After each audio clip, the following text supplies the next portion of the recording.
How about them Irish? I can't take it anymore. I need a national championship.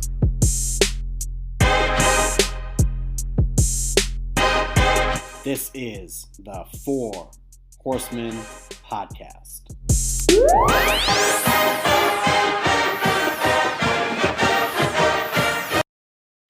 Well, it wasn't quite Northern Illinois, but it wasn't exactly Purdue either.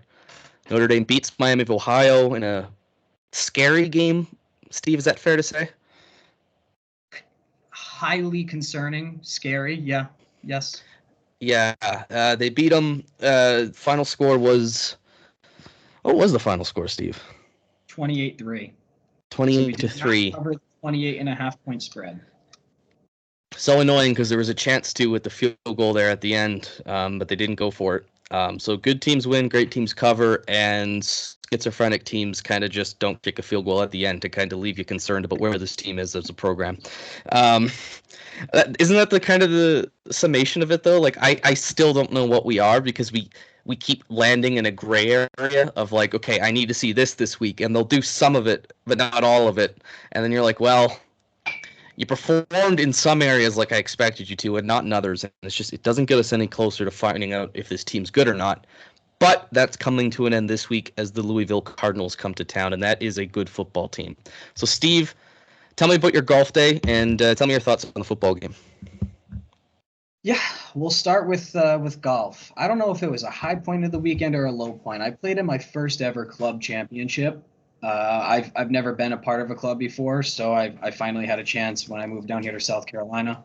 And yeah, so I've been playing some really good golf lately. For me, I'm about a 9 handicap, which is fairly good. I wish I could be better, but I'm not quite there. So this was my first ever actual legitimate tournament golf. Ball and hole, all the rules, no mulligans, no do-overs. Like you step up to the fucking tee, and it's like I swear to God, I think I saw in the corner of my eyes like the little crowd noise meter from NCAA football game. It's like I was a bit rattled. No, I played okay. It's just, first and foremost, I actually belong to the club I belong to. It's the hardest public course, semi-private, because they do memberships, but it's open to the public. So it's the hardest public course in the entire greater Charleston area. So it's already ridiculously difficult. A lot of dog legs, very tight off the tee. A lot of waste areas, a lot of water, down here in the South Carolina low country. But more importantly, the greens are all elevated and they have insane undulation. Like, think Augusta National, right? Like you'll never see a straight putt all day. On top of that, they grew out the rough, which there's a very, very little rough at this course year round. And then just this week, they decided to grow it out for one reason or another. Well, to make the course even harder. And then they also cut the greens twice and then rolled them. So they were stimping at like a 12 when they normally stimp at, or maybe like an 11 when they normally stimp at like an 8.5, 9, which is like green speed for those unfamiliar. So, and the higher the number, the faster the ball rolls effectively. So I learned a lot. I definitely learned a lot. I came in 12th place out of 15 guys. The first day just wasn't my day. I actually, and that the crazy thing is, and again, this is what you learn about tournament golf, is even when you're hitting the ball well and striking the ball well and making good shots, first and foremost, a part of golf and why I have such a passion and love for it is it mimics life so perfectly and flawlessly. In that you might absolutely flush it and you might do everything right in life or on the golf course, and sometimes you just get a bad bounce or you get a bad lie or something can go wrong despite you doing all the things right. And on the flip side of that, you might totally screw up, but you get a lucky bounce and things end up going your way, right? And so it's a bit profound and a bit, I try to read the philosophy of Stoicism. Shout out Marcus Aurelius. So So yeah, I was striking the ball well. I drive the ball well.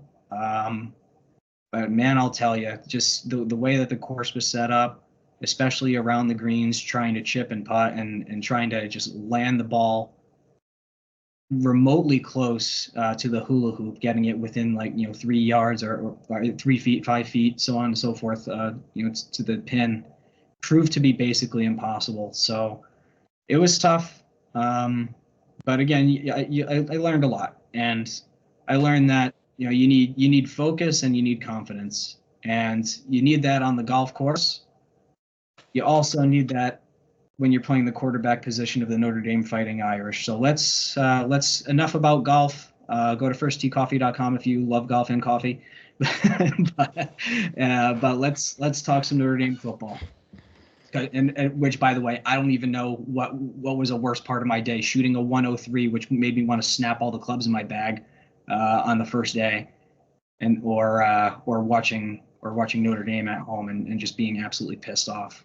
Played better the second day though, so that's fine. Yeah, I suppose Notre Dame played better in the second half, so I guess there's some parallels there. It was a weird game.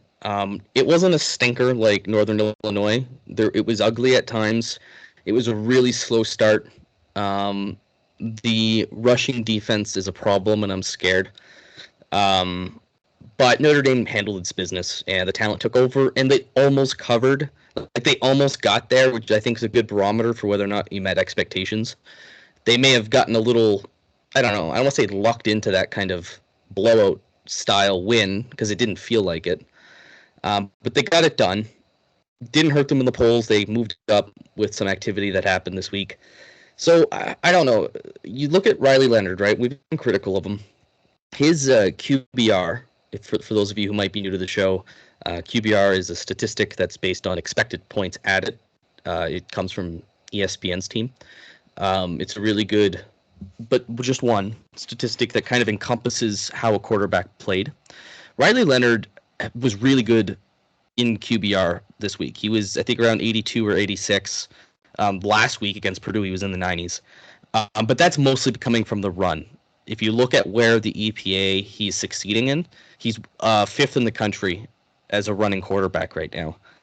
And he is something like in the 90s for passing. So you called it this offseason. He's going to be great with his legs. Passing is going to be a problem, and it's turning out to be a bigger problem than I think we were hoping for.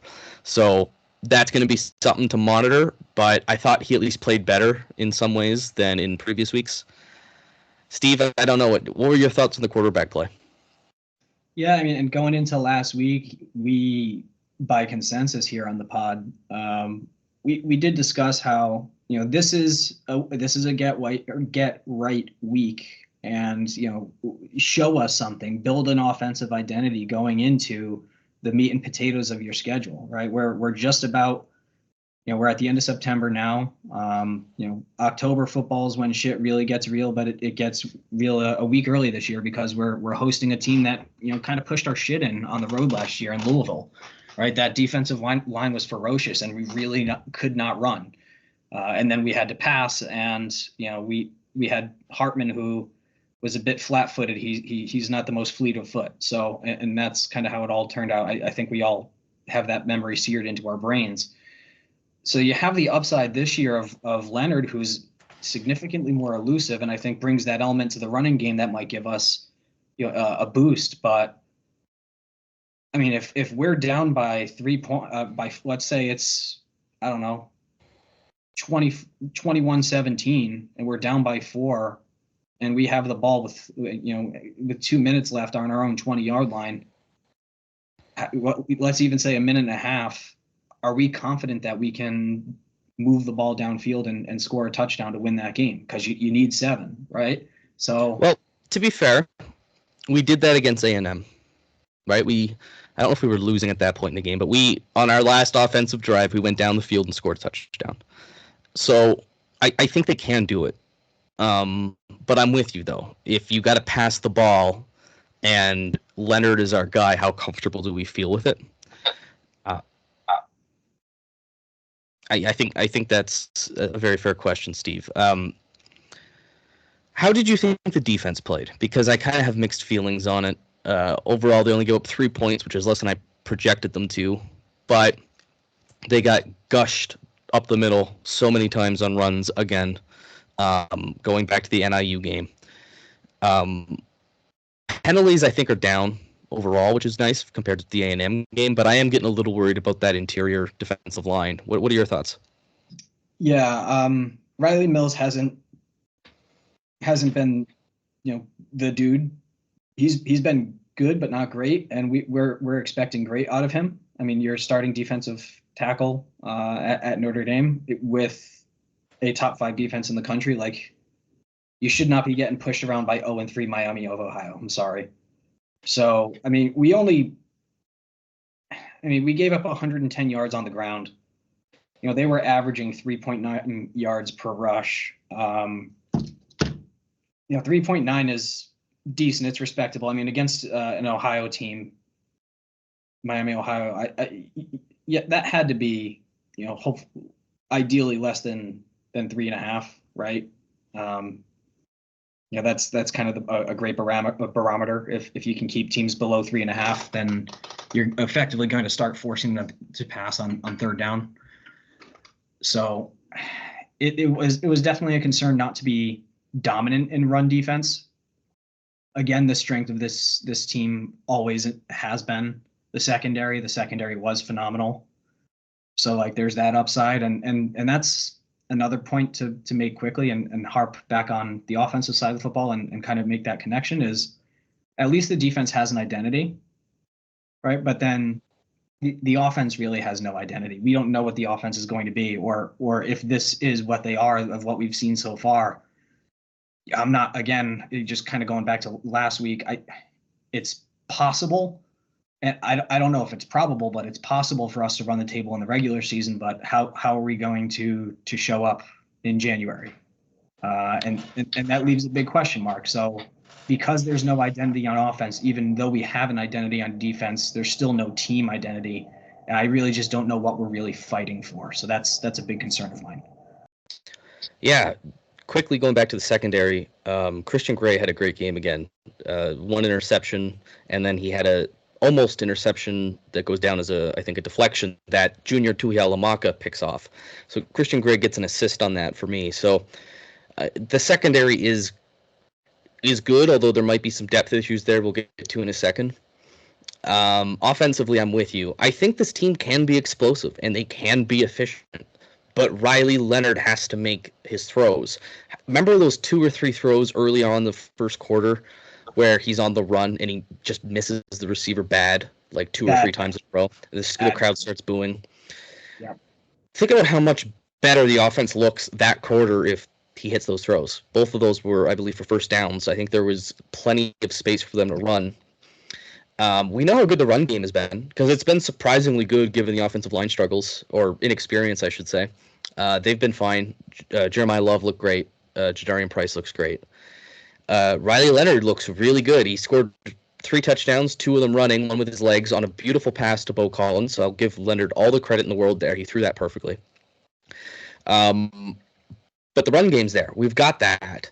And it has ability, as you've seen, Steve, to be explosive, right? Like, think about how many touchdowns we've scored from more than 30 yards away on the run, right? Jadarian Price against A&M, Jeremiah Love, Riley Leonard, I think twice this game. So you've got plenty of options there. It's just they got to get that passing game going to complement it. And until we do, we're going to be a dysfunctional passing team with an explosive running ability. And that's not horrible, right? But we know what it can be, and that's what's so frustrating is you just got to get it to click there. And that's why I'm hopeful Leonard can improve as the season goes on. But right now, if you get shut down in the run game and their teams beg you to beat them in the air, I don't feel good about that yet. Yeah, and I just, and this is I guess like the true test this weekend, and we'll ultimately see, because it looks like Marcus Freeman, for better or for worse, is sticking with Leonard and not moving on to Angeli or Minji, or even Carr for that matter. we've always said like the coaches know the team better than anyone.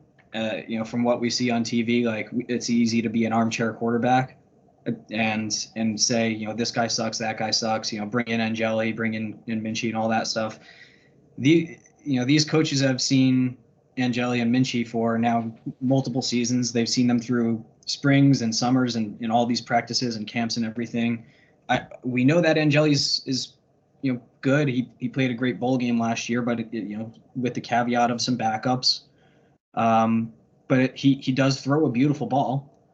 I wonder about his pocket presence and his awareness to in kind of the brightest moments, right? That could be a downfall of him. I don't know. We don't have enough of a sample size for him. But here's the concern that I have more than anything, and this kind of goes to the transfer portal, and this may or may not be why Freeman is sticking with Riley Leonard. This is complete speculation, so just as a pre-qualifier. But at this point, I'm okay with the transfer portal. I think we can always talk about that in the offseason and get way more in depth about it. I'm okay with it. I think it's a good thing overall. There could be some curtailments on it, however. But when it comes to Notre Dame, and then specifically at the quarterback position, right? This is our third transfer in 4 years. We had Jack Cohn, we had Sam Hartman, and now we have Riley Leonard.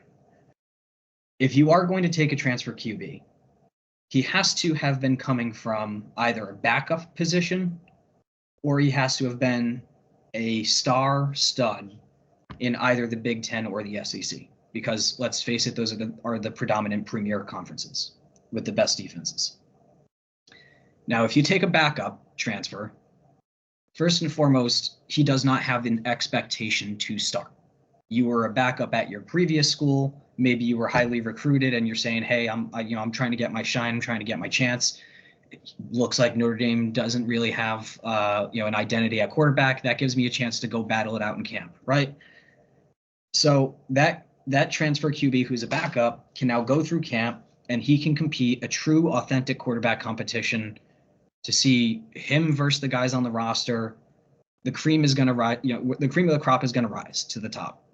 We're going to find out if a backup comes in and competes with these guys, who is the best, because we know that the coaches are going to put in the best. Now, if the backup transfer isn't the guy, then we can obviously roll with our recruited quarterbacks, which, may I add, in the Marcus Freeman era, recruiting at the quarterback position has jumped a lot, significantly. As of now, we are still holding on to Deuce Knight. He hasn't flipped to Auburn. That's still a very distinct possibility, but now it appears that Deuce Knight's going to be back on campus for the Stanford game. So, if he hasn't flipped yet, maybe we keep him, maybe we don't. But regardless, there's CJ Carr, who is a bona fide 5-star, kind of dropped to a very high 4-star. We know Noah Grubbs is coming in 2025. He's like an absolute stud. And then Kenny Minchie is also great in his own right, so don't overlook him. So that's in terms of like the backup perspective if you're going to take a transfer.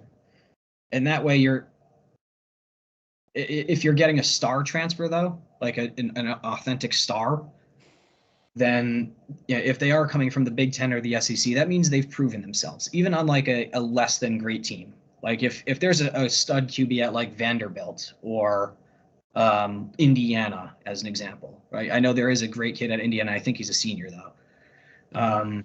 But if you can pick off one of those guys, just like Michael Penix went from Indiana to Washington, and then a couple years later he's playing for a national championship. Like that's what I'm talking about, is an authentic superstar at maybe a mid-tier SEC team or Big Ten team that went out and balled and proved it with less talent, again, in a great conference. And that way you have a proven product on the way in. Right, because I feel like we're ultimately beholden to this nil machine that's been created, where it's like, oh well, everyone talks about Riley Leonard got $1 million, $1.2 million, all this, and at this point it just becomes the conversation of money. And from Riley's perspective, that could also put an unbelievable amount of pressure on the kid. It's like, oh, you're the superstar that's supposed to be our savior. We have high expectations for you. We paid you a ton of money. Like, go out and dance, monkey. So like an example of who I'm talking about would be like a Jackson Dart. So he's at Ole Miss, and Ole Miss is having a great year, and Jackson Dart is like a Heisman favorite. Maybe he, and this is again total hypothetical. I doubt he leaves Ole Miss, but maybe he's looking to raise his national profile if it's not already high enough. If he sees that there's a ceiling at Ole Miss, he sees Notre Dame's defense, he sees the team around him, and says, "Hey, I want to be on national television, 15 times a year. Let me be the star QB at Notre Dame." Right? That's an example, but that's ultimately where I'm falling at transfer quarterbacks. Either you have to bring in a backup to compete, or you have to bring in proven talent that's going to be an absolute stud. Because Riley Leonard was talent, semi-proven. Like, he had some great moments. He had some decent statistics 2 years ago prior to his injury, but there's just been too many question marks, and ultimately there's been some growing pains for sure. The last point I do want to make quickly is that if we are going to bring in a dual threat quarterback and that can run, and I think that's probably the future of college football, is dual threat QBs. They have to be a proven passing talent. They have to be. It can't just be a guy that thinks with his legs first. If you got that dog in you, if you can pull off runs like Lamar Jackson, go buck wild, man. But you can't be missing wide receivers that are wide open downfield because you're just focused on getting the first down when you have the touchdown if you just uncork 140 yards, right? And we've seen that with Leonard. So those are the points I wanted to make. And Dylan, I'll let you, kind of pick that piece by piece and give your thoughts. Yeah, I mean, I think there's risks with taking a transfer quarterback, and they seem to be a little unlucky twice now. Yeah, if it's a superstar like Drake May, it's a no-brainer. But I don't know if Notre Dame is in that game of spending that kind of money and that kind of tampering. Not that we don't, but I think the levels required, plus the academic issues, I don't know if we'll ever be that. So I think what the staff has settled for is, because we've been left with nothing at the quarterback position, that they've had to go get someone to be a starter, and they've gotten someone who's got flaws or has potential, and they just haven't quite worked out the way you've hoped them to. Hopefully it doesn't result in people transferring. I think the goal at Notre Dame is to always recruit them from high school and play them, but they had a gap to fill. There was a bridge they had to get to lead us here, and that required 2 transfer quarterbacks, and unfortunately they haven't worked out the way we hoped. But I don't want to write Leonard off either. He's coming back from a pretty bad injury. Things can get better, and I think that Mike Denbrock offensive system is so great that he just has to be good. He doesn't need to be Jaden Daniels. He just needs to be good throwing the ball, and this offense can blow up. I can see that happening this season, because I think we have the skill players to do it. But the quarterback position is the biggest one, but it's also the most important position. So it's the last position you want to have question marks at, and that's why I feel like we feel like this team is a little schizophrenic, because we don't know if they don't know if they're good or not. And I think part of it goes to the uncertainty at quarterback, right, week to week. But this could be a week where it works really well, Steve, because something we'll get to later. Louisville played Georgia Tech, and they gave up a lot of quarterback running yards because Georgia Tech has a dual threat quarterback, and there's a lot for Notre Dame to expose there. So, styles make fights. But I'm with you. I'm with you largely on that. Yeah. Haynes King, transfer from Texas A&M. He was pretty highly recruited. So if Haynes King can move the ball in Louisville, then and if Riley Leonard's the guy, then I'm forced to go all in and believe in him. Yeah. Well, let's do our horseman for this game and move on to some other stuff, because there's a lot to get to this week. For sure. I'll let you kick us off, and then I'll pick mine. So my horseman this week is going to be redshirt freshman Boubacar Traore, filling in for Jordan Botelho on the edge. He had 2 sacks and 2 tackles for loss. He's just super disruptive, super athletic, undervalued recruit. Like, he was kind of a 4-star, but like it wasn't the biggest recruitment in the world, and he's turned out, of all those guys on that excellent D-line class, to kind of be the first one to break through. So shout out to Boubacar. Absolutely love the way he's gotten involved this year, and hopefully he can maintain that disruptive presence, because more pass rush is always welcomed here. Yeah, absolutely. He's a stud, and I think he'll be great for us. Yeah, I'll take the cheapie here. I'll go with Christian Gray. I mean, what better prototype for just an elite corner than that guy? He's what, 6'1", 190 pounds.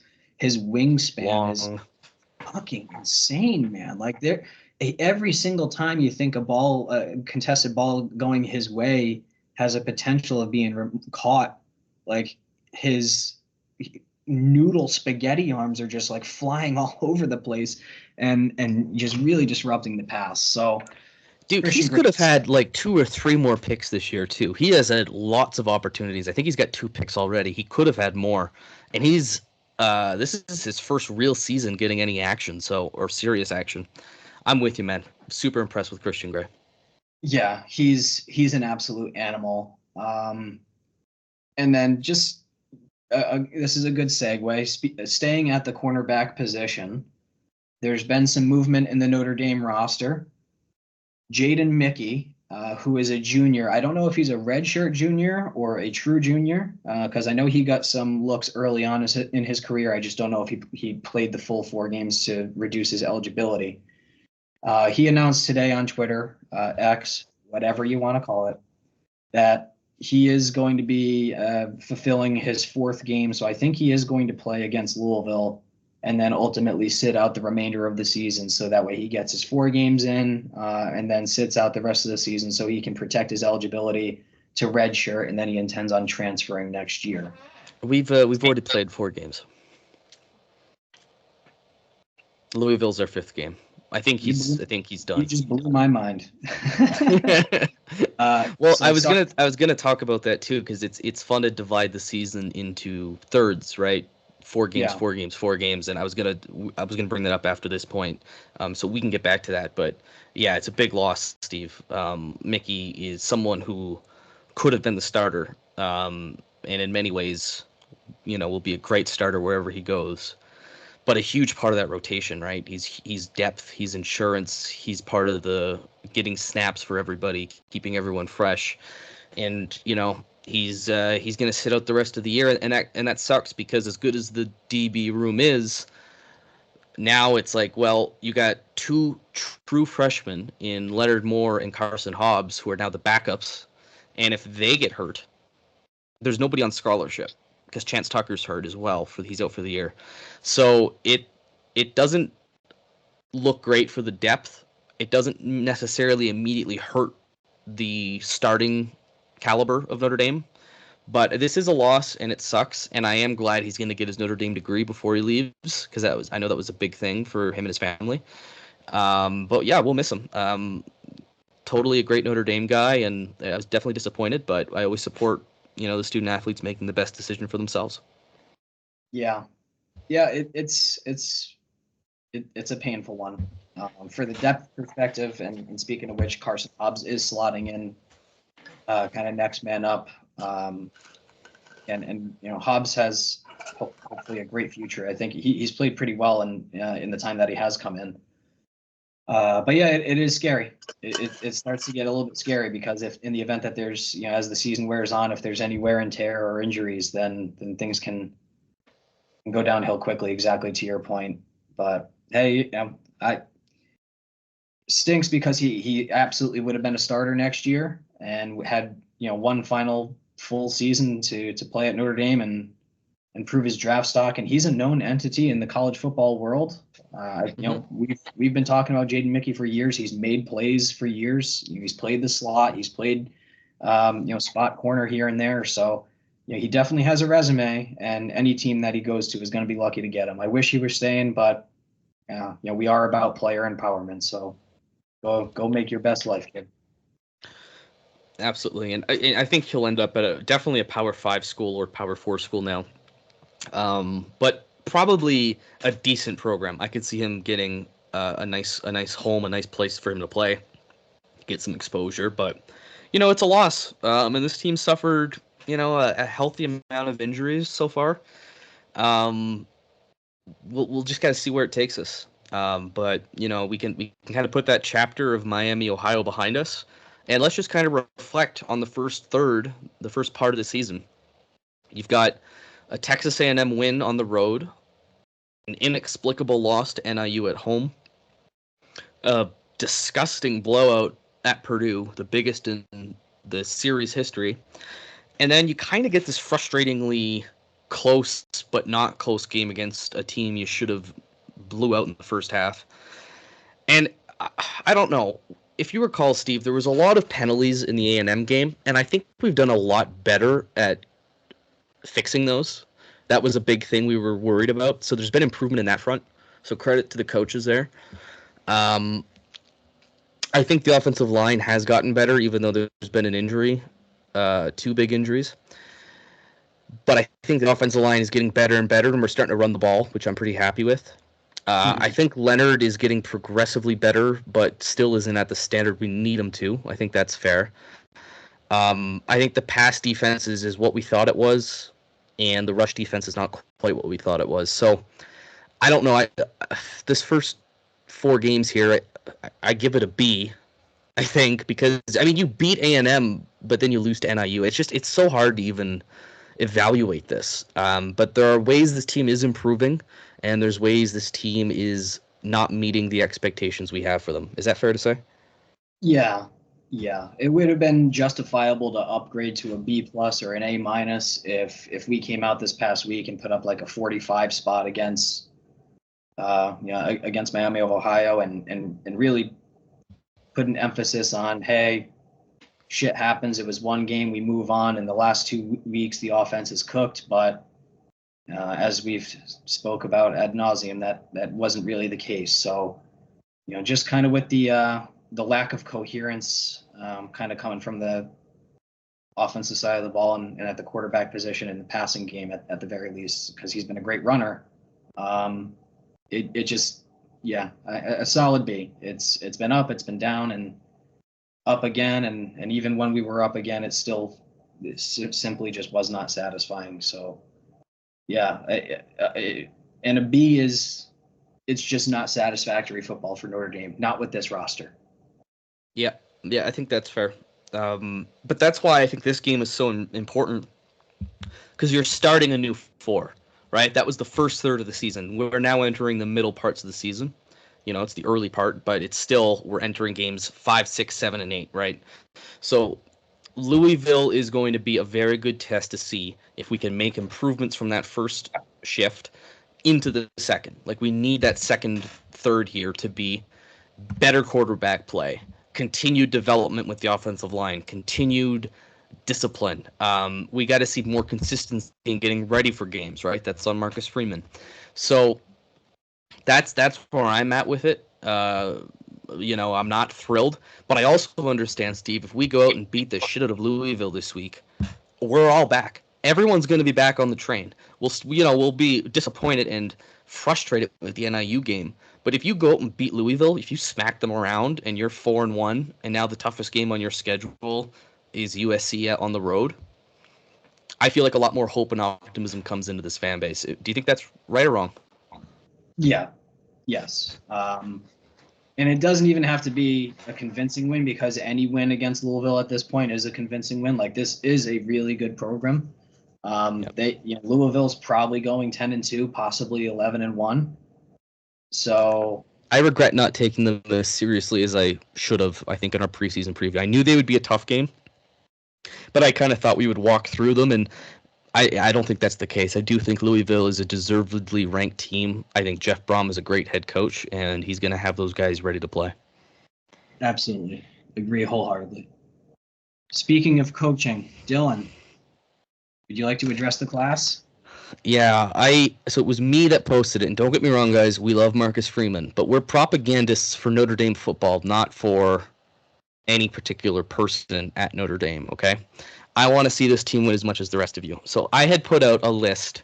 I was just thinking of it. I just want to put names together of potential coaching replacements should Marcus Freeman get fired. And, I asked for extra names. Only one other name was given. And then there were mixed reviews. Some people were, want Freeman out and we're happy we're having this discussion. And there were people who were not too happy with it. And kind of after reading everything, there's two buckets of criticisms from that list. So go to @HorsemanPod if you want to see the list. Issue number one, and I think it's the more fair issue, but I will debate it, is people think, why do this now? This isn't helpful. This is only going to spark more tension in the fan base. Marcus Freeman isn't going to get fired right now. And that's true. And that's not my intention, is to start shit. Like, I love Marcus Freeman, guys. Like, this podcast was hardcore on Marcus Freeman the day Kelly left. So we want it to work out. But what I'll say is it is fair to talk about, reason being, whether he gets fired or not for this, the expectations I had for him, and I think, Steve, you may agree with this, is to make the playoff this year, right? Is that fair? That was the expectations? Absolutely, yes. Right. And sure, the schedule has sucked, but he is one loss away from basically being eliminated from that. And if that's the goal we set, if that's the standard we set, I don't think we should lower it just because we like the guy. We should lower it if there's extraneous situations. So quarterback injury, that hasn't happened, right? The offensive line's banged up, but you should be able to overcome that. You might say, well, look, we didn't expect Florida State to be this bad to the point where you can only afford to get in with one loss. And I would say you put yourself in that situation by losing to NIU, right? I think Freeman and Leonard's performance, but Freeman also takes a big credit of that loss. And now you're backed up against the wall. So I think it's fair to be having this conversation, because if he loses another game, to me, I think that you failed to meet expectations. Does that mean I think he'll get fired if he goes 10-2 and we finish 15th? No, but I think it's fair to have that conversation. And right now, after a very disappointing start against Miami of Ohio, a lot of us are thinking it might be coming. So I don't think it's unfair to have this conversation. My intention is not to start shit within the fan base or, stir any kind of anti-Freeman sentiments, because I love him. I want him. My top choice is for him to win out and win the national championship this year and never leave Notre Dame ever again. That is my hope.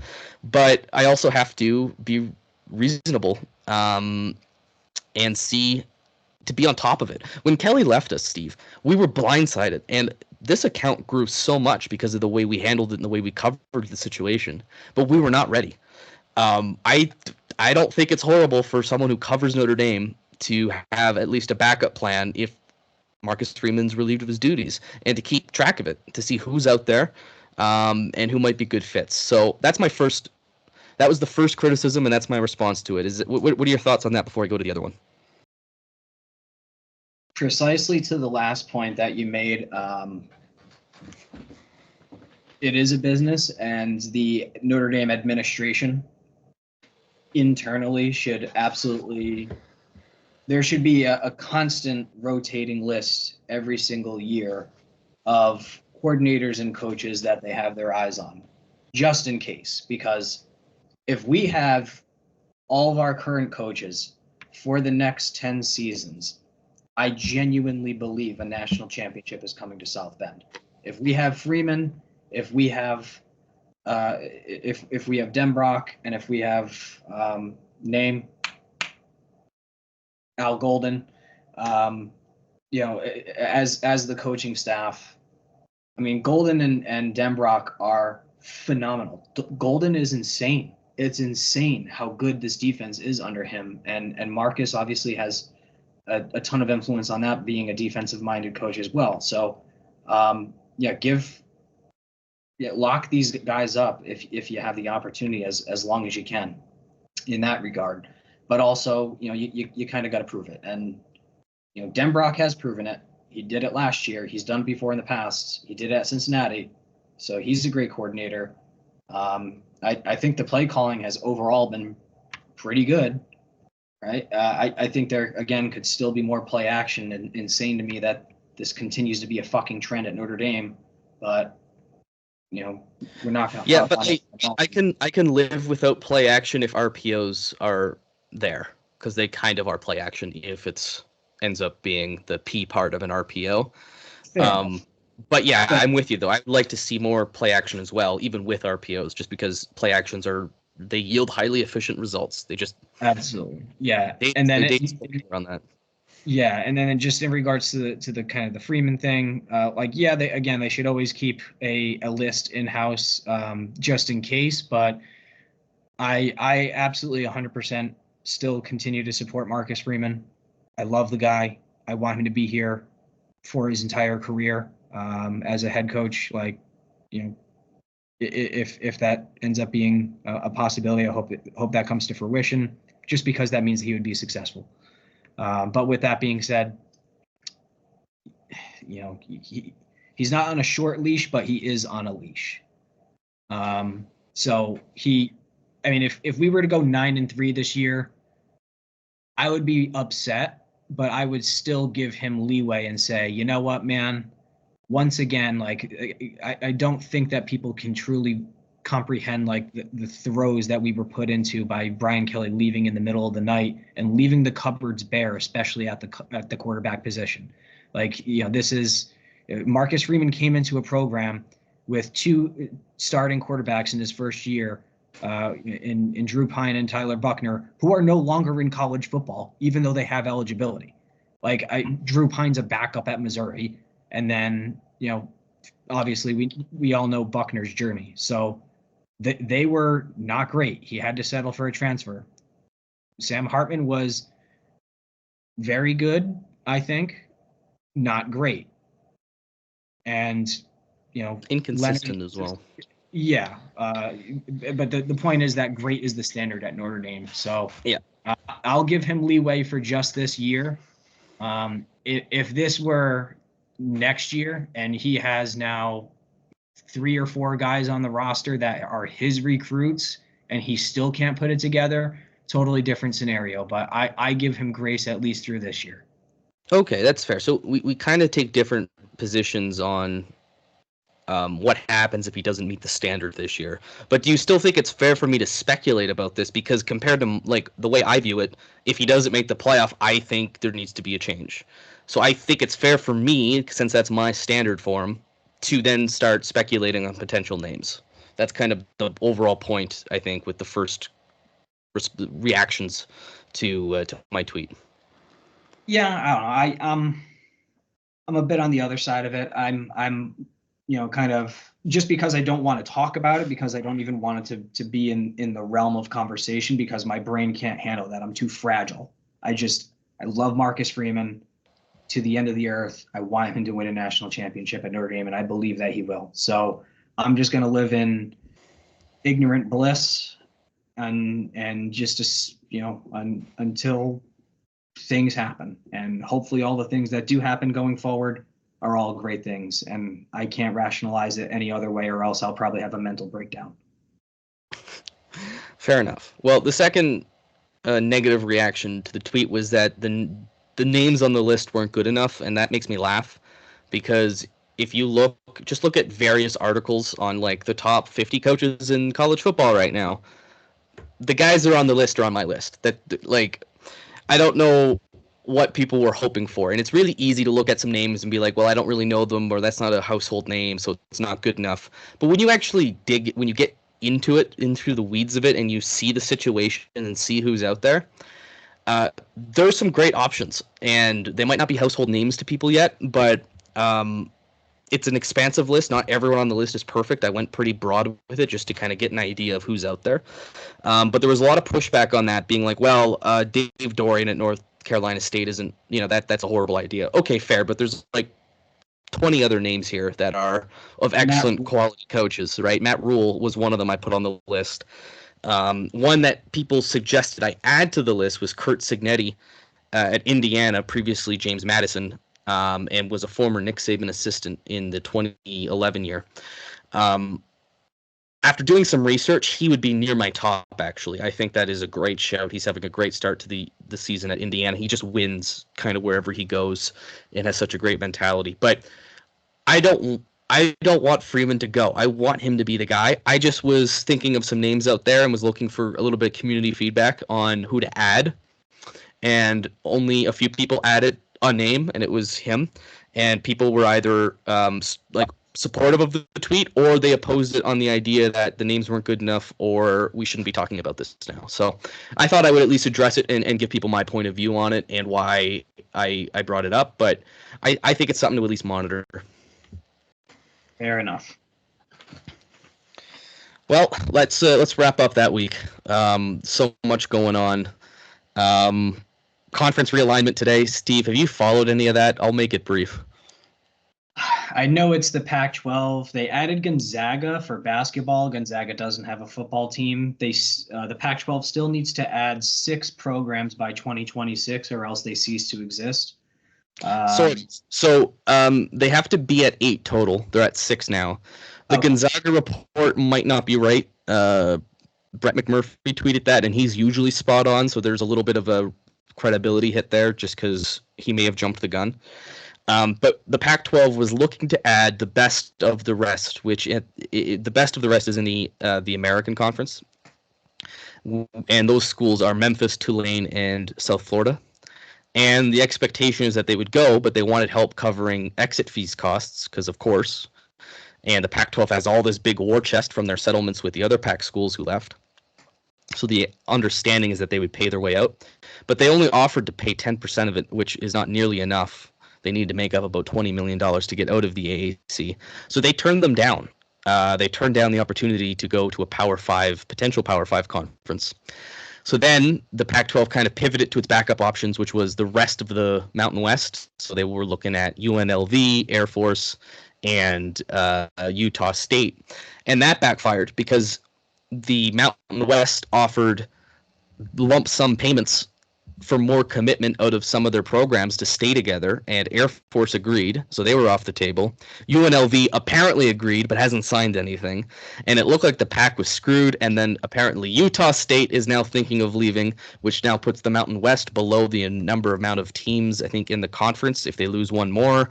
So there's a whole can of worms here. It is Game of Thrones at the G5 level right now. The Mountain West is fighting for its life. The AAC is fighting to keep its members. The Pac-12 is trying to become a power conference again. It doesn't look like that's going to be the case. And then you got Conference USA and the Sun Belt just kind of there, hoping they don't get picked off. So it's a crazy time right now for the lower levels of this sport. So we don't want to dedicate too much time to it because I know you guys aren't the most interested in what goes on between Tulane and Memphis. But I thought it was good just to kind of keep everyone up to date and to let them know that, this stuff isn't ending anytime soon. It's gonna continue and linger in the background. Yeah, I mean, the ideal would have been a strategic split of some of the best Mountain West programs, and then the Mountain West can kind of fill in with the AAC or the American or Conference USA or whatever. So I don't know. It'll all shake out one way or another. Well, we don't have any control over it. It's, once again, it all comes down to fucking money. Yep, it's a shame because I think college football is better because it's not so profit driven like the NFL. But that's a different debate for a different time. Steve, where do we go from here? Well, let's rip some picks really quick and then we can close on Louisville. I like the sound of that. Let's do it. All right. So we have 5 games on the docket this week. I'll go one by one, and Dylan, I'll let you tell me who's going to win. But really quickly, do you have an update on the standings and our results so far of our pick'em this year? Oh, do I? It's been a great year for all 3 of us at this point. More so straight up than against the spread, but nonetheless. So Steve, you're in first place right now. You're 16-8, both straight up and against the spread. That's pretty fantastic. You're comfortably above 500 there in both categories. Second is me. I'm 1 game behind you at 15-9 straight up, and P-Wagon is 1 behind me, 14-10 straight up. And against the spread, it's flipped. You're first again, 16-8. P-Wagon is second at 13-11, and I'm 12-12, 500. It's been a little tougher this year against the spread for us, but straight up, we're doing pretty good. If only we put any money on it, we might actually be rich. But always gamble responsibly. But it's fun to do, and it keeps us engaged with the sport. So I love it, and I got to catch up to you, man. You're having a really good heater this year. Thank you. I know ball, and yeah, even if you are in a betting state and legally, we pick 5 games a week. So if you can put $5 down on a game or $10 down, and maybe even make it into a parlay if you believe in us, then there could be some good money for you on the line. So without further ado, this weekend we have number 20 Oklahoma State in a Big 12 matchup on the road at number 23 K-State. K-State just coming off a pretty brutal loss. They got their shit pushed in against BYU. However, nevertheless, K-State is still favored at home by 6. That line's interesting. So we figure out the lines live. I don't know it going in, but I know who I'm picking here. I'm taking Kansas State to win because they're at home, and I think BYU is a bit of a fluke. I think Oklahoma State is a solid team, but they also got beat at home by Utah. The score was closer than it looked. They kind of made up some points in garbage time. But 6 seems like a lot for me, man, and I don't know if I like that. I'm going to take Oklahoma State to cover that, but I will have Kansas State to win. Okay, I agree with you that Kansas State will win. I'm also going to take them to cover. I don't know. I believe in Avery Johnson. I believe in the K-State team. I had them going 12-0 this year, so that BYU loss really put a black stain on my record. But I believe in K-State. Next up, we have a team on the rise. Number 19, Illinois, is on the road at number 9, Penn State. Penn State favored big in this game by 18 points. That's crazy. That's ridiculous. Are you sure 18 points? Let me double check very quickly. Not to say I doubt your abilities at all. I trust in you. I'm just shocked that 18 is the line there. I mean, Illinois went into Nebraska and beat them. I mean, Nebraska kind of pissed it away, but they beat them. They're a good football team, man. In Illinois. Yeah, it's now moved to 17.5 in the last 30 minutes or so. So let's do 17.5. Okay, I mean, I'm taking Illinois to cover, but where it's at Penn State, it's hard to knock off 2 ranked Big Ten teams on the road back-to-back weeks. As good as I think Illinois is, and I'll take them to cover, I'm going to take Penn State to win that outright. But I think it's a close game. Absolutely. I agree with you wholeheartedly. I think Illinois is a lot better than a lot of people previously anticipated. I think they're very frisky. They could possibly be like a 9-win program this year.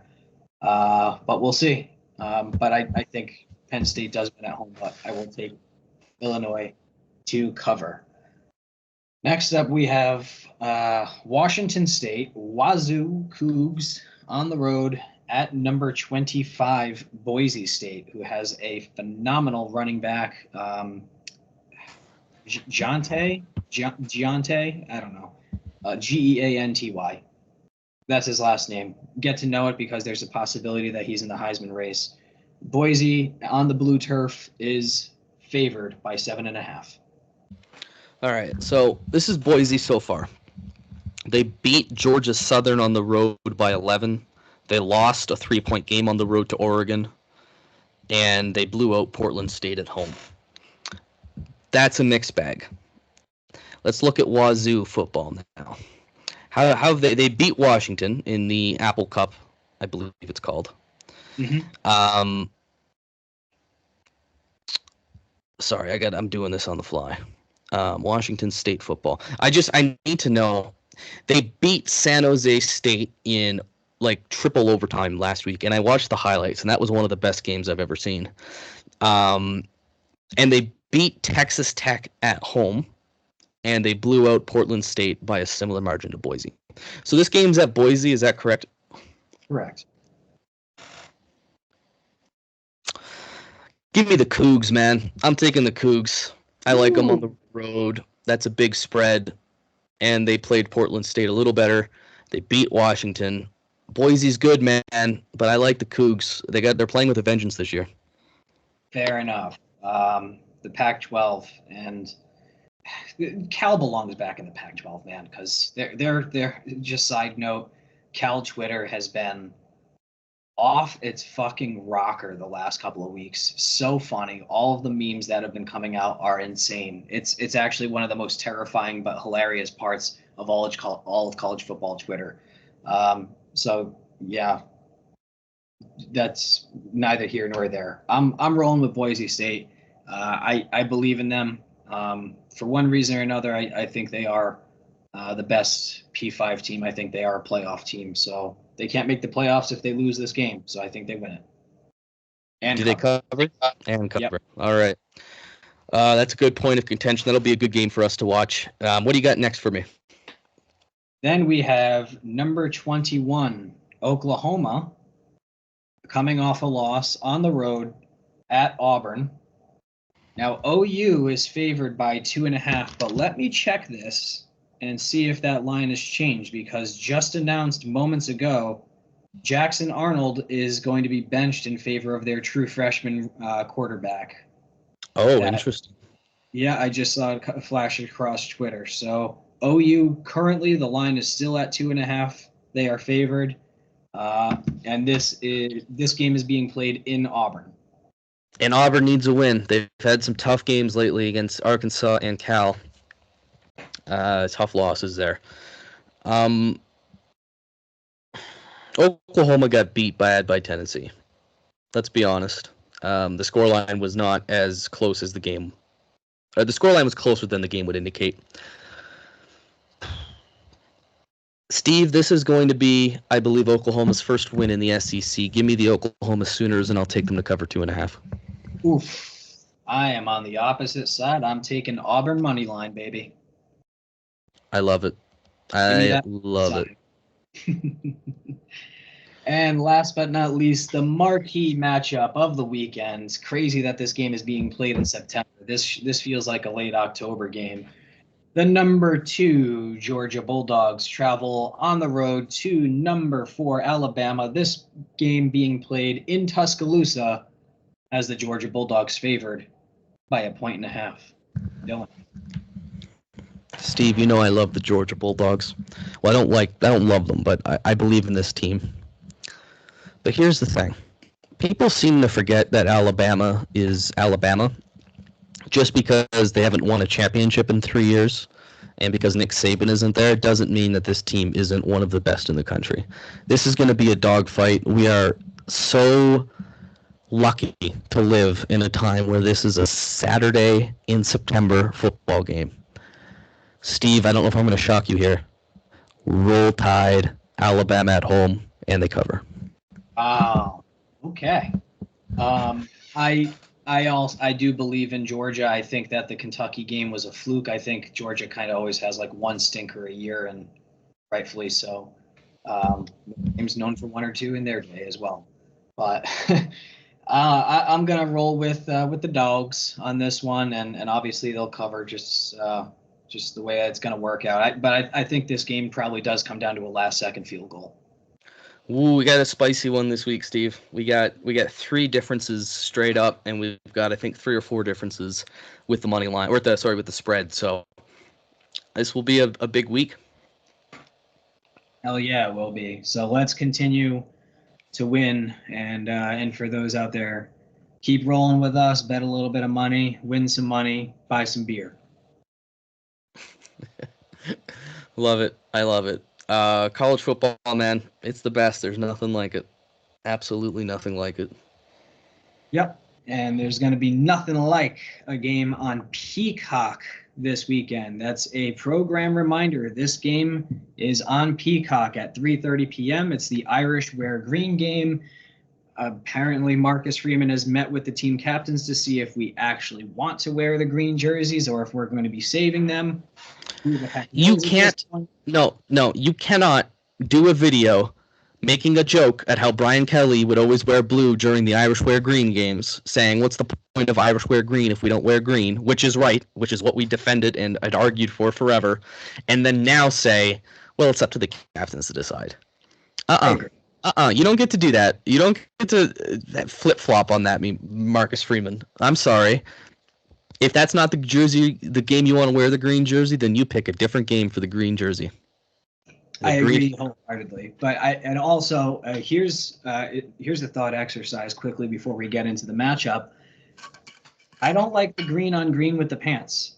I like the green pants, and I think they can be worn in different scenarios. I just don't like the green on green color rush. I would prefer those green jerseys with the gold letters and the gold pants. That's my thought, Dylan. Your thoughts before we turn over to the game. I'm 100% right with you there. I don't like color rush generally, although I do like this one. When we wore it against Ohio State, we look great. I don't mind it if we wear it against Louisville at all. But I'm with you. Gold is better, and even the white is better. We've seen a lot of recruits do the photo shoot with the green and the white pants. That looks fresh. I love that. But give me green and gold, man. Give me green and gold. But do they win? Do they win? Do they wear green in Europe? Like, gun to your head right now, are they wearing green on Saturday? Gun to my head, yes. Yeah, because I think the captains will say we lost this game last year. We got to go kick their teeth in. Fair enough. Steve, I got a whole bunch of stats here. So what I propose is I do a preview. I kick it over to you. We talk about the game against Georgia Tech. I got some notes on that, and then we do our score predictions. Sound good? Let it rip, buddy. All right. Louisville is 3-0. They're ranked 15th in the AP poll. They have wins against Georgia Tech at home, Jackson State, and Austin Peay. In 2023, they were 10-4. They were 7-1 in the ACC. They finished the season ranked 18th/19th. They lost their bowl game to USC, and at one point, they were 10-1 during this season. That was Jeff Brum's first year at Louisville. He was the former head coach at Purdue who turned them around, and he was the former head coach at Western Kentucky, and behind that high-powered offense. So let's talk about stats. Louisville's gotten off to a great start to this season, Steve. They are averaging over 500 yards a game offensively, which is 14th in the entire country. 308 of that is passing, 195 of that is running. They're averaging 47.3 points per game, which is 12th in the country right now, Steve. Defensively speaking, they've only given up 267.8 yards per game, which is splits into 181 for passing and 87 for running. And they're only allowing 11 points per game, very close to us, and that is 13th in the country. Statistically, they have been dominant so far this season, although they've played 2-0 teams in Georgia Tech. Key players I want to bring up before we kick it back over to you. Tyler, I think they pronounce it Shock. It's spelt Shough. I thought it was Show, but yeah. Let's call him Tyler. Tyler is a sixth-year senior. I'm not joking. I had to count how many years of stats he had. This season, he's having a great start to the season. 68% completion percentage. He has an 8-0 touchdown to interception ratio, and he's 82.7 in QBR, which is 15th in the entire country, and well ahead of Riley Leonard. Watching him, I felt he's a very calm quarterback. He has a very good sense of pressure, and he makes the easy throw well. He's on time. He can use his legs. He's not a runner, but he can run. Very mobile. I like what I see from their quarterback. They do running back by committee. They have 4 guys with 10-plus carries this season already, and there's a 5th guy who's not far behind. I don't think there's one star in particular. I don't think the running game is quite as what they expected to be thus far, which is something we'll talk about. But that's something to note. And receiving, it's also a little bit of receiving by committee, but there are 2 guys in particular I want to highlight. Ja'Cory Brooks is their volume guy. They're going to get him a lot in the slot. You might see him in the boundary. He's got a lot of catches so far this season. And then Chris Bell is averaging 28 yards per reception. He's got 6 receptions on the air and 2 touchdowns already. I believe Brooks has 3. So those are the stars to know and what I could find as a background to this Louisville matchup. This is a team that is playing well, but they have a very weak schedule so far. Steve, what are your thoughts on this game? Just a quick note on Tyler Shaw or Show or whatever the hell. We don't care. He is a transfer from Texas Tech as well. And in his time at Texas Tech, they are the air raid offense. So he has a lot of passes under his belt in his career. Yeah, I mean, this is going to be trench warfare on for both teams, right? And we saw Louisville really bottled up the run against Notre Dame at home last year. There was some opportunity, and Audric Estime is in fact Audric Estime, and he had some moments here and there and some breakthroughs. I mean, we've seen the jump cut ability from both Jeremiah Love and from Jadarian Price. So, they're both quick, shifty guys that can, kind of turn on a dime and find open space. So if the offensive line can get enough of a push to open up even the remotest slight hole, I think that does give us a bit of an advantage. And again, there's a new dog in town in with the running quarterback of Riley Leonard. So that does add a new component to it. They have to be true to the read option. I mean, Riley Leonard did have 12 carries for 143 yards last week after all. So Leonard is a good runner. They have to respect him. And I'm just most concerned about if they do start to load up the box with 8 guys, 9 guys, then that's going to start to force the pass. And I want to believe in Leonard, but there's still a quite a bit of apprehension there to see how he'll react. So that's definitely going to be a cat and mouse game of X's and O's of coordinators and coaches respectively, kind of calling this game and preparing their teams. On Notre Dame's defensive side of the ball, I mean, obviously we know the defensive line has to be better against the run, at least better than they were last week, but they were phenomenal. They were absolutely insanely good against a pretty good running team in Texas A&M to start the season. So, they got to bring that energy. They got to be flying around. And I think it's going to fall more on the linebackers. Linebackers have to come downhill and plug holes. And, we have the dogs to do it. Jack Kaiser, KVA, Jalen Sneed, we can go on and on. The talent is there, and those guys really need to step up and help their defensive line. Secondary is the secondary, and we know what to expect from them. All good things. Hopefully, knock on wood.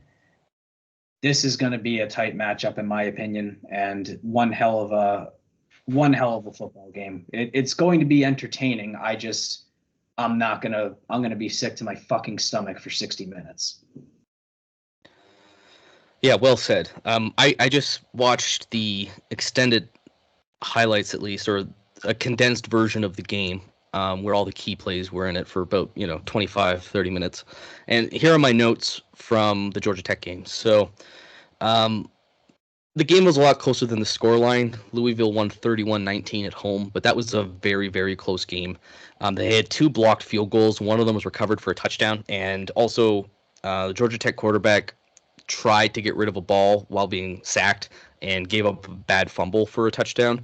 So Louisville scored a lot of points there, 14 points off of kind of fluky plays. So the game was closer than the scoreline, but I was impressed with both teams, to be fair. Here's the thing.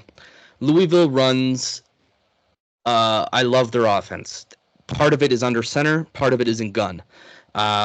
They like the play action pass, and they like to go deep with it, and they do it under center. They have a quarterback that will execute that. So Notre Dame's going to have to be careful with the safeties and try not to load up in the box to stop the run.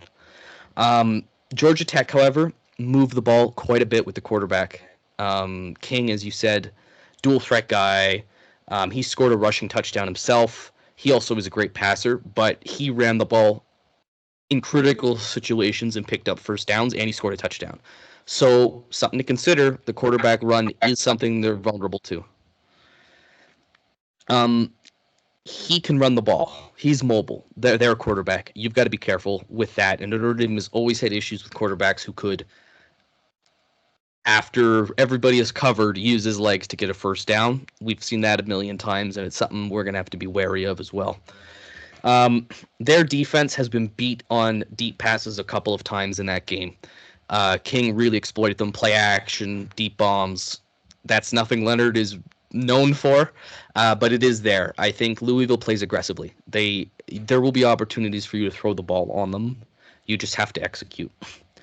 Offensively, they love short crossing routes over the middle. You'll always see a drag. Somebody's coming across. They like to get them in space. And those are easy throws for their quarterback to make. So that's something Al Golden's going to have to scheme around. But keep an eye on that because that is kind of their best play I found offensively. Their defense brings a lot of heat, at least in that game. They're blitzing a lot, and they're leaving holes open. And Georgia Tech exploited that with seams up the middle, particularly to a tight end. So they're going to blitz with the linebackers. We need to have a read there.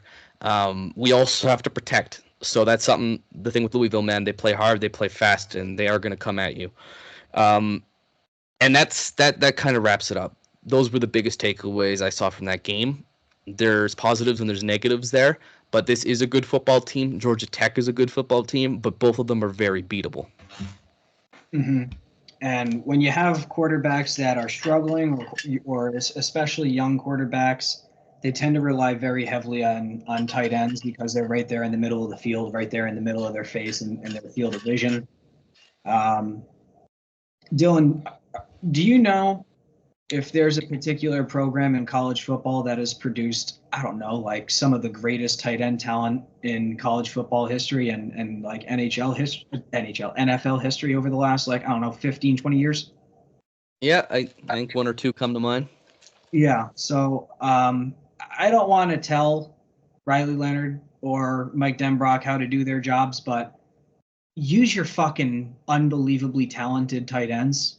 You got three of them. Just a thought. Yeah. Like there's 3, possibly 4 on the roster that could play in the NFL someday. I almost said NHL again. Hockey's on the mind, baby. But yeah, that's my thought. Exactly to what you said is that, that's a vulnerability for them and a strength for us. So again, it's cat and mouse and X's and O's and game plans, and let's just hope we can exploit it, man. It'll come down to execution for me. I think that's going to be the key, and I don't feel super great about that. But I do think we hold advantages. So, Steve, these are my final takeaways from kind of the homework that I did on Louisville. They don't have a tough strength of schedule so far, so their stats look really good, right? When I was doing the statistical outline earlier, top 15 offense in the country, right? Are they that good, or is it the opponents they're playing? I think there's a little bit of that there. So yes, I'm concerned with Louisville, but there's no reason to be scared of it. They still haven't played a team of Notre Dame's caliber. They're a high-powered offense, though. It's a Jeff Brom system. He's got a competent quarterback. That's going to be a problem. We're going to have to find ways to get off the field, but it's something we are well equipped for because we get the best pass defense maybe in the country. And I think that suits us better matchup-wise because their run game is, I don't want to say a weakness, but that's kind of where they failed to kind of consistently run the ball on Georgia Tech. And that is a favorable matchup for us because that is our weakness defensively. So they're not going to be exploiting that. It's not like running the ball's their strength and it's our weakness. It's there's kind of areas for both teams there. I think that's a good matchup for us. They're aggressive. They're an aggressive D, but they can be exposed. They're going to try to stop the run, man. They're really going to try to stop the run. And there's 2 keys I think Notre Dame has to take to win the game, okay? One, you have to execute on your passing plays when they're open. Because let's be real, Steve, you mentioned it. They're going to stack guys in the box and dare Notre Dame to beat them in the air. And every team's going to do that the rest of the season until we prove we can do it. You have to execute on those plays. Those are critical first down type plays that you need to get, or they can lead to explosive plays, and next thing you know, you're scoring touchdowns. You have to hit on that. Another thing, you have to have success in the run game. Their rush defense is good, but I don't think it's necessarily a huge problem for us with how we've played so far. And by rush game, I mean Riley Leonard and the running backs, okay? So the offensive line has played well. The running backs, Price and Love, are averaging like over 6 yards a carry. And then Riley Leonard has been super good in this game. And that's where I think we have an advantage, is they've struggled a bit with the quarterback running. And I think that's obviously where our offense excels. So you have to be able to move the ball on the ground, either with Leonard or with a running back. I don't care. But you cannot let them dominate the run game and force you to pass. You have to establish I can't believe I'm saying this of all people, but you have to establish a run. I know it's not the most efficient thing, but for this offense to work, they're going to have to move the ball on the ground. And then when you take your shots in the air, you have to execute on them. They're going to be aggressive, and there will be opportunities for us there to do it. So I think with their run game being their offensive weakness compared to the pass game, that bodes well for Notre Dame because it's strength versus strength there, and I think we win that. However, they are a great offense. They will score points. And then offensively, I think we can exploit how aggressive they'll be because of the quarterback legs and if he can execute on those throws that Denbrock will get for him. So I hope that's a decent analysis, Steve, but those were my thoughts running through the game. I actually think this is stylistically a matchup that favors Notre Dame more than I would have thought before I looked into it. Fair enough. Maybe some rolling pockets too from Denbrock. Kind of have some flood concepts where you have kind of a tight end hitting the flat and then like Greathouse in the slot, doing like a 10-15 yard out, just so that way Leonard has a bunch of different looks. They're moving around, kind of basically running away from that nasty defensive line. So yeah, I agree with you. We know that this team can run the ball and run it against great defenses. They certainly proved that in in game one against Texas A&M and that ferocious defensive line that they have. So it's possible. We just kind of got to nut up and make it work by hook or by crook. Just get it done. I don't care if they win by 1 point. Again, I don't care. Any victory is an impressive victory. This isn't about resume building with a blowout. It's just about get out of there with more points on the fucking scoreboard and go home. So Dylan, with all that being said, I wrote down a score. I know that you have yours written down. Would you like to lead us off, friend? Yes, I can see this going kind of any way, and that might be an obvious, but Louisville could win. Notre Dame could win. I could also see us blowing them out if we're just in our groove, and maybe we get up for the game and that's what happens. But that's not what I'm going to predict. I'm going to predict a close game. I don't think we're going to execute the way we should. I think we'll leave the game thinking we could have won that by more, but we frustratingly kind of shot ourselves in the foot. However, Notre Dame is the better team. Notre Dame, I think, has advantages in this game over Louisville. And I think Notre Dame's going to get it done. I have the Irish winning 24-17 in a really close one. 23-17. I originally had 23 typed, actually. That's so funny. Steve, we're 1 point off. Why do we see it this way? I thought this would be the week we wouldn't, just because of how any way this game could go.